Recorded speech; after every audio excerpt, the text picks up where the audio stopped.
열왕기하 9장. 예언자 엘리사가 예언자 수련생들 가운데서 한 사람을 불러 말하였다. 너는 허리를 단단히 묶고 손에 이 기름병을 들고 길르앗의 라못으로 가거라. 거기에 가면 그곳에서 님시의 손자이며 여호사밧의 아들인 예후를 만나게 될 것이다. 그러면 안에 들어가 그의 동료들 사이에서 그를 불러내어 밀실로 데리고 들어가거라. 그리고 기름병을 기울여 그의 머리에 부으며 나 주가 말한다. 내가 너를 이스라엘의 왕으로 세웠다 하고 말하여라. 그렇게 말한 다음에 너는 문을 열고 속히 도망하여라. 지체해서는 안 된다. 그리하여 예언자의 시종인 그 젊은이가 길르앗의 라못으로 갔다. 그가 도착하였을 때에 그곳에는 군대의 장군들이 둘러앉아 회의를 하고 있었다. 그가 그들에게 말하였다. 장군님, 드릴 말씀이 있습니다. 그러자 예후가 말하였다. 우리들 가운데 누구에게 말하고 있는 겁니까? 그 시종이 말하였다. 바로 장군님께 말씀을 드리고 있습니다. 예후가 일어나서 집 안으로 들어가자 예언자의 시종인 그 젊은이는 그의 머리에 기름을 부으며 말하였다. 나 주 이스라엘의 하나님이 말한다.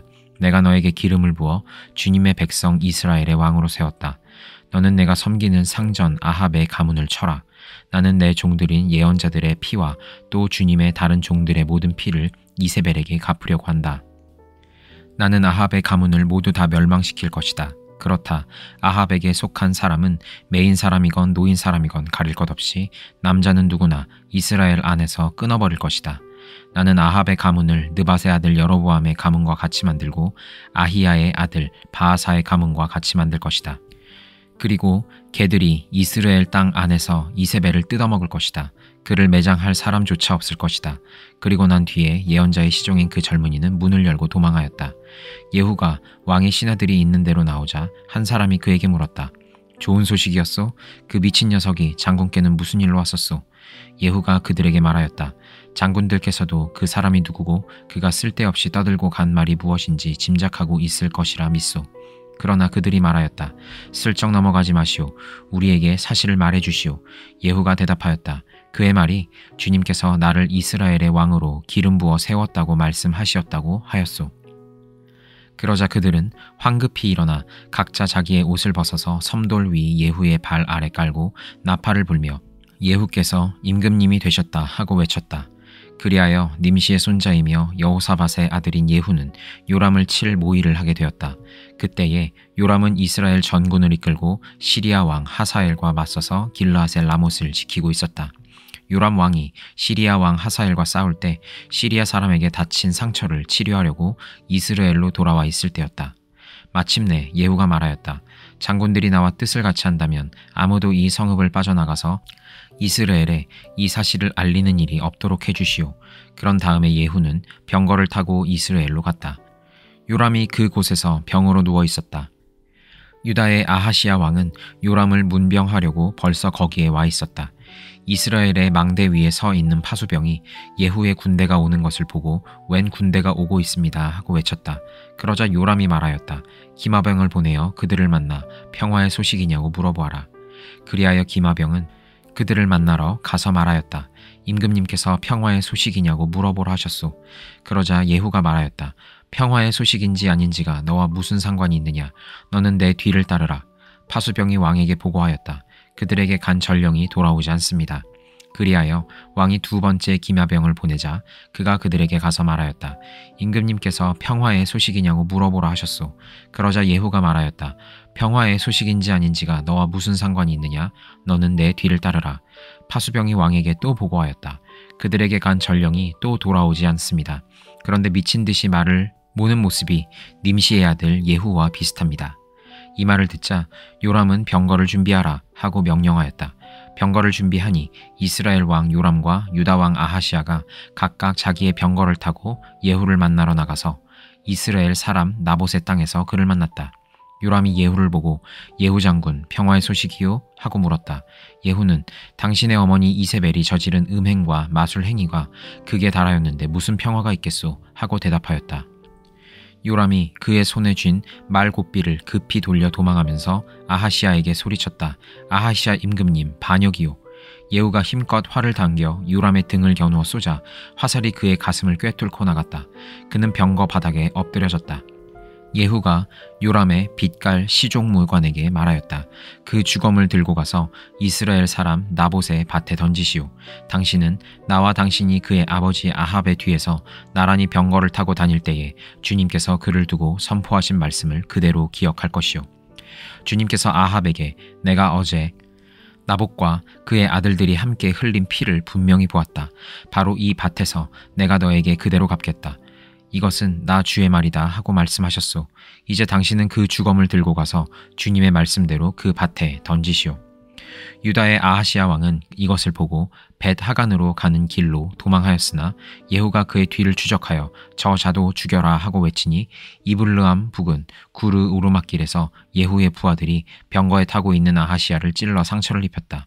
그는 무기토까지 도망하여 그곳에서 죽었다.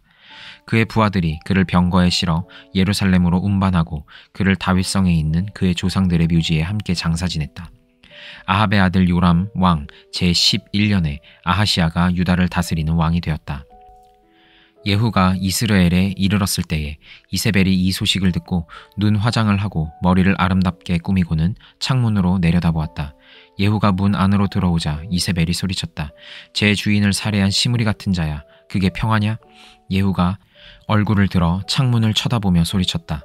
내 편이 될 사람이 누구냐? 누가 내 편이냐? 그러자 두세 명의 내관이 그를 내려다보았다. 예후가 그들에게 명령하였다. 그 여자를 아래로 내던져라. 그들이 그 여자를 아래로 내던지니 피가 벽과 말에게까지 튀었다.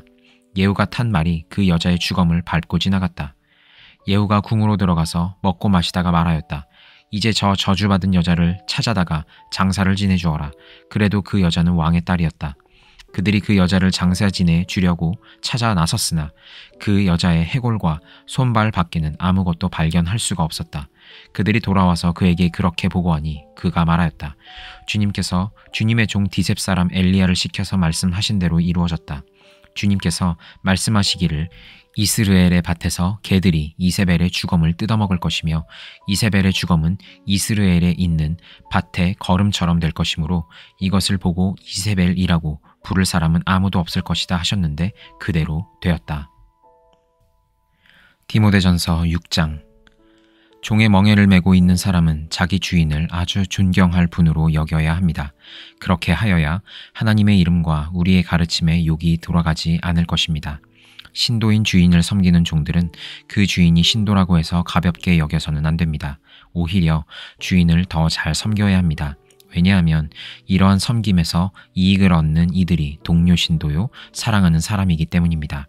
그대는 이런 것들을 가르치고 권하십시오. 누구든지 다른 교리를 가르치며 우리 주 예수 그리스도의 건전한 말씀과 경건에 부합되는 교훈을 따르지 않으면 그는 이미 교만해져서 아무것도 알지 못하면서 논쟁과 말다툼을 일삼는 병이 든 사람입니다. 그런 데서 시기와 분쟁과 비방과 악한 의심이 생깁니다. 그리고 마음이 썩고 진리를 잃어서 경건을 이득의 수단으로 생각하는 사람 사이에 끊임없는 알력이 생깁니다. 자족할 줄 아는 사람에게는 경건은 큰 이득을 줍니다. 우리는 아무것도 세상에 가지고 오지 않았으므로 아무것도 가지고 떠나갈 수 없습니다. 우리는 먹을 것과 입을 것이 있으면 그것으로 만족해야 할 것입니다. 그러나 부자가 되기를 원하는 사람은 유혹과 올무와 여러 가지 어리석고도 해로운 욕심에 떨어집니다. 이런 것들은 사람을 파멸과 멸망에 빠뜨립니다. 돈을 사랑하는 것이 모든 악의 뿌리입니다. 돈을 쫓다가 믿음에서 떠나 헤매기도 하고 많은 고통을 겪기도 한 사람이 더러 있습니다. 하나님의 사람이여, 그대는 이 악한 것들을 피하십시오. 의와 경건과 믿음과 사랑과 인내와 온유를 쫓으십시오. 믿음의 선한 싸움을 싸우십시오. 영생을 얻으십시오. 하나님께서는 영생을 얻게 하시려고 그대를 부르셨고 또 그대는 많은 증인들 앞에서 훌륭하게 신앙을 고백하였습니다. 나는 만물에게 생명을 주시는 하나님 앞과 본디오 빌라도에게 훌륭하게 증언하신 그리스도 예수 앞에서 그대에게 명령합니다. 그대는 우리 주 예수 그리스도께서 나타나실 때까지 그 계명을 지켜서 흠도 없고 책망받을 것도 없는 사람이 되십시오. 정한 때가 오면 하나님께서 주님의 나타나심을 보여주실 것입니다. 하나님은 찬양 받으실 분이시요 오직 한 분이신 통치자이시요 만왕의 왕이시요 만주의 주이십니다. 오직 그분만이 죽지 않으시고 사람이 가까이 할 수 없는 빛 속에 계시고 사람으로서는 본 일도 없고 또 볼 수도 없는 분이십니다. 그분에게 존귀와 영원한 주권이 있기를 빕니다. 아멘. 그대는 이 세상의 부자들에게 명령하여 교만해지지도 말고 덧없는 재물에 소망을 두지도 말고 오직 우리에게 모든 것을 풍성히 주셔서 즐기게 하시는 하나님께 소망을 두라고 하십시오.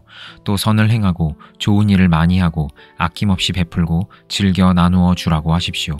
그렇게 하여 앞날을 위하여 든든한 기초를 스스로 쌓아서 참된 생명을 얻으라고 하십시오. 디모데여, 그대에게 맡긴 것을 잘 지키십시오. 속된 잡담을 피하고 거짓 지식의 반대 이론을 물리치십시오. 이 반대 이론을 내세우다가 믿음을 잃은 사람도 더러 있습니다. 은혜가 여러분과 함께 있기를 바랍니다. 호세아 1장. 주님께서 브에리의 아들 호세아에게 주신 말씀이다. 때는 우시아와 요담과 아하스와 히스기야 왕이 이어서 유다를 다스리고 요아스의 아들 여로보암 왕이 이스라엘을 다스리던 때이다. 주님께서 처음으로 호세아를 시켜 이스라엘 사람들에게 말씀하실 때에 주님께서는 호세아에게 다음과 같이 말씀하셨다. 너는 가서 음란한 여인과 결혼하여 음란한 자식들을 낳아라. 이 나라가 주를 버리고 떠나서 음란하게 살고 있기 때문이다. 호세아가 가서 디블라임의 딸 고멜과 결혼하였다. 고멜이 임신하여 호세아의 아들을 낳았다. 주님께서 호세아에게 말씀하셨다. 그의 이름을 이스르엘이라고 하여라. 이제 곧 내가 예후의 집을 심판하겠다. 그가 이스라엘에서 살육한 죄를 물어서 이스라엘 왕조를 없애겠다. 또 그 날에 내가 이스라엘 평원에서 이스라엘의 화를 꺾겠다. 고멜이 다시 임신하여 딸을 낳았다. 이때에 주님께서 호세아에게 말씀하셨다. 그 딸의 이름은 로루하마라고 하여라. 내가 다시는 이스라엘 족속을 불쌍히 여기지도 않고 용서하지도 않겠다. 그러나 유다 족속은 내가 불쌍히 여기겠다. 그들의 주 나 하나님이 직접 나서서 그들을 구출하겠다. 그러나 내가 그들을 활이나 칼이나 전쟁이나 군마나 기마병으로 구출하는 것이 아니다. 로루하마가 젖을 뗄 때에 고멜이 다시 임신하여 아들을 낳았다. 주님께서 말씀하셨다. 그의 이름을 로암미라고 하여라. 너희가 나의 백성이 아니며 나도 너희의 하나님이 아니기 때문이다. 그러나 이스라엘 자손의 수가 바닷가의 모래처럼 많아져서 얼마나 되는지 아무도 되어보거나 세어볼 수 없을 때가 올 것이다. 그때가 되면 사람들이 너희를 로암미라고 부른 땅에서 살아계신 하나님의 자녀라고 부를 것이다. 그때가 되면 유다 자손과 이스라엘 자손이 통일을 이룩하여 한 통치자를 세우고 땅에서 번성할 것이다. 그렇다. 이스르엘의 날이 크게 번창할 것이다. 시편 119편 73절에서 96절. 주님께서 손으로 몸소 나를 창조하시고 나를 세우셨으니 주님의 계명을 배울 수 있는 총명도 주십시오. 내가 주님의 말씀에 희망을 걸고 살아가기에 주님을 경외하는 사람들이 나를 보면 기뻐할 것입니다. 주님의 판단이 옳은 줄을 나는 압니다. 주님께서 나에게 고난을 주신 것도 주님께서 진실하시기 때문이라는 것을 나는 압니다. 주님의 종에게 약속하신 말씀대로 주님의 인자하심을 베풀어 주셔서 나를 위로해 주십시오. 주님의 법이 나의 기쁨이니 주님의 긍휼을 나에게 베풀어 주십시오. 그러면 내가 새 힘을 얻어 살 것입니다. 이유도 없이 나를 괴롭히는 저 오만한 자들은 수치를 당하게 해 주십시오. 나는 주님의 법도만을 생각하겠습니다. 주님을 경외하는 사람들이 내게로 돌아오게 해 주십시오. 그들은 주님의 증거를 아는 사람들입니다. 내 마음이 주님의 율례들을 완전히 지켜서 내가 수치를 당하지 않게 해 주십시오. 내 영혼이 지치도록 주님의 구원을 사모하며 내 희망을 모두 주님의 말씀에 걸어두었습니다. 주님께서 나를 언제 위로해 주실까 하면서 주님의 말씀을 기다리다가 시력조차 잃었습니다. 내가 비록 연기에 그을린 가죽 부대처럼 되었어도 주님의 율례들만은 잊지 않습니다. 주님의 종이 살 수 있는 날이 이제 얼마 남지 않았습니다. 나를 핍박하는 자를 언제 심판하시겠습니까? 주님의 법대로 살지 않는 저 교만한 자들이 나를 빠뜨리려고 구덩이를 팠습니다. 주님의 계명들은 모두 진실합니다. 사람들이 무고하게 나를 핍박하니 나를 도와주십시오. 이 세상에서 그들이 나를 거의 다 죽여놓았지만 주님의 법도를 나는 잊지 않았습니다. 주님의 인자하심으로 나를 살려주십시오. 그러면 주님께서 친히 명하신 증거를 지키겠습니다. 주님의 말씀은 영원히 살아있으며 하늘에 굳건히 자리 잡고 있습니다. 주님의 성실하심은 대대에 이릅니다. 땅의 기초도 주님께서 놓으신 것이기에 언제나 흔들림이 없습니다. 만물이 모두 주님의 종들이기에 만물이 오늘날까지도 주님의 규례대로 흔들림이 없이 서 있습니다. 주님의 법을 내 기쁨으로 삼지 아니하였더라면 나는 고난을 이기지 못하고 망하고 말았을 것입니다. 주님께서 주님의 법도로 나를 살려주셨으니 나는 영원토록 그 법도를 잊지 않겠습니다. 나는 주님의 것이니 나를 구원하여 주십시오.